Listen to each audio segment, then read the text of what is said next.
Hello hi friends, ଦେଖନ୍ତୁ ସକାଳୁ ସକାଳୁ କାମ ସରି ଆସିଲାଣି। ଠାକୁରଙ୍କ ପୂଜା ସାରି ଦେଇଛି। ଆପଣମାନେ ଦେଖନ୍ତୁ, ଆପଣମାନେ କେଉଁମାନେ ଠାକୁରଙ୍କ ପୂଜା ସକାଳୁ ଉଠି ନିଜ ନିତ୍ୟକର୍ମ ସାରି ଠାକୁରଙ୍କ ପୂଜା କରୁଛନ୍ତି ମୋତେ କମେଣ୍ଟରେ କହିବେ। ଦେଖନ୍ତୁ, ମୋର ଠାକୁରଙ୍କ ପୂଜା ସରିଯାଇଛି। ତାପରେ ବର୍ତ୍ତମାନ ଜଳଖିଆ ବି ଖାଇବା ସରିଗଲାଣି। ବର୍ତ୍ତମାନ ମୁଁ କ'ଣ କରୁଛି ନା ରୋଷେଇ କରିବି। ବର୍ତ୍ତମାନ ଦେଖନ୍ତୁ, କଲରା ଆଳୁ କାଟିକି ରଖିଛି, ଭାଜିବି। ଚାଉଳ ଭେଦେଇକି ରଖିଛି, ଆକୁ ନଡ଼ିଆ ବରା କରିବି। ଆଉ କ'ଣ କରୁଛି ନା ଦେଖନ୍ତୁ, ଡାଲମା କରିଦେଇଛି ଗାଧୁଆଳ ପାଇଁ। ଆଉ ବାସନ ପକେଇଛି, ମାଜିବି। ମୁଜିବି। ଦେଖନ୍ତୁ, ବାସନ ବି ପକେଇଛି, ମାଜିବି। ବିରି ଚାଉଳ ଭେଦେଇ ଦେଇଛି ରାତି ଖାଇବା ପାଇଁ। ଇଏ ଦେଖନ୍ତୁ, ଆଜି ସ୍କୁଲ ଯାଇନି, ମୁହଁ ନୁଚଉଛି। ତାକୁ ମୁଁ ଦେଖଉଛି ବୋଲି ସେ ମୁହଁ ଲୁଚେଇ ଦେଉଛି। ସ୍କୁଲ ଯାଇନି, ପାଠ ପଢ଼ୁନି, ଖାଲି ଘରେ ରହିଛି। ମା ଫୋନ୍ ଦେ, ଫୋନ୍ ଦେ। ବର୍ତ୍ତମାନ ମୁଁ ଆପଣମାନଙ୍କୁ ଆଉ କିଛି ଦେଖେଇବି। ଦେଖନ୍ତୁ, ବର୍ଷା ଛାଡ଼ିବାର ନାହିଁ। ବର୍ଷା ଏ ବର୍ଷ କ'ଣ ହେଇଛି ନା, ବର୍ଷା ମନ ବହୁତ ଖୁସି ହେଉଛି।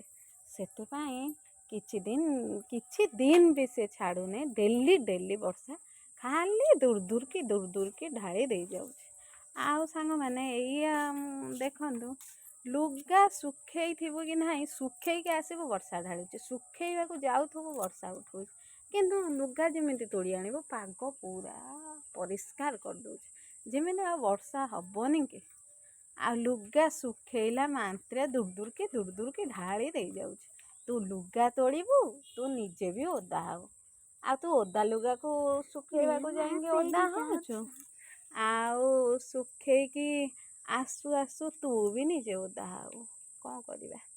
ଦେଖନ୍ତୁ, କେତେ ଜୋରେ ବର୍ଷା ହେଉଛି। ସେପଟେ ଆମର ସବୁଆଡ଼େ ପାଣି ହେଇଯାଇଛି। ବୁଝୁଛନ୍ତି, ପାଣି ପୁରା ଭର୍ତ୍ତି ହେଇଯାଇଛି। ସବୁ ଗଡ଼ିଆ ପୋଖରୀ ସବୁଆଡ଼େ ପାଣି ଭର୍ତ୍ତି। ଏଇଟା ଆପଣମାନେ କହିପାରିବେ କି ଗଛ? ଭାବୁଛି ସମସ୍ତେ ଜାଣିଥିବେ। ଏ ଗଛରେ ସବୁ କିଛି ଖାଆନ୍ତି, ତା ପତ୍ରରେ ବି ଖାଆନ୍ତି। ତାର ସବୁ କେଉଁ ଅଙ୍ଗକୁ ଫିଙ୍ଗନ୍ତି ନାହିଁ ଏ ଗଛର। ମାନେ ଦେଖୁଛନ୍ତି, ଏ ବର୍ଷା ପୁରା ଚାଲିଛି, ନନଷ୍ଟପ୍ ବର୍ଷା। ଦେଖନ୍ତୁ, ଆମେ ଏଇ ଯେଉଁ ଇଟା ପଡ଼ିଛି, ଆମେ ରାସ୍ତାରେ ପଡ଼ିବା ପାଇଁ ଆସିଥିଲା।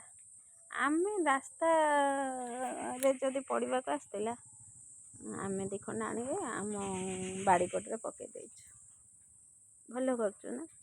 କେଉଁମାନେ ଏମିତି କାମ କରନ୍ତି, ରାସ୍ତା କାମ ପାଇଁ କିଛି ଜିନିଷ ଆସିଥିବ, ନିଜେ ଆଣିକି ତାଙ୍କ ଘର କାମ ହଉ, ବାଡ଼ିପଟ ହଉ, ନିଜ କାମରେ ଲଗେଇଦେବେ। ହଉ, ଆପଣମାନେ କହିବେ ମୋତେ କମେଣ୍ଟରେ।